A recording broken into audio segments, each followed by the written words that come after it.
ಕಾರ್ಯಕ್ರಮಗಳು ನೋಡಿ, ಆನಂತರ ಮೋದಿ ಅವರ ಯೋಜನೆಗಳು ನೋಡಿ ಗಾಯತ್ರಿ ಸಿದ್ದೇಶ್ವರ ಈ ಸಲ 100% ಲಕ್ಷ ಮತ ಅಂತರಿಂದ ಗೆದ್ದೇ ಗೆಲ್ತಾರೆ.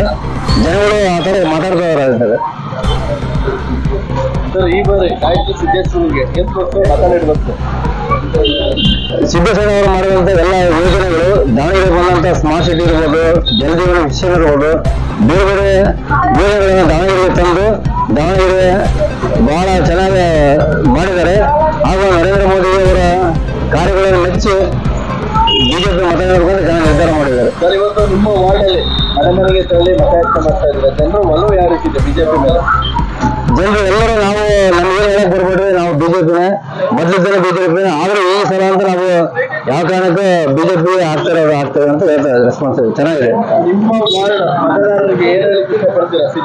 ಗಾಯತ್ರಿ ಸಿದ್ದೇಶ್ವರ ಪರವಾಗಿ ಮಲ್ಲಿಕಾರ್ಜುನ ಗೆಲ್ಸಿದೆ, ಸಿದ್ದೇಶ್ವರ ಗೆಲ್ಸಿದೆ. ಈ ಸಲ ಗಾಯತ್ರಿ ಅವರನ್ನ ಗೆಲ್ಲಿಸ್ಬೇಕು, ಮತ್ತೆ ತಮ್ಮ ಅವಕಾಶ ಮಾಡ್ಕೊಳಕ್ಕೆ, ಸೇವೆ ಮಾಡಕ್ಕೆ ತಾವೆಲ್ಲರೂ ಅನುಕೂಲ ಮಾಡ್ಕೊಳ್ಬೇಕು ಅಂತ ವಿನಂತಿ ಮಾಡ್ಕೊಂತೇವೆ.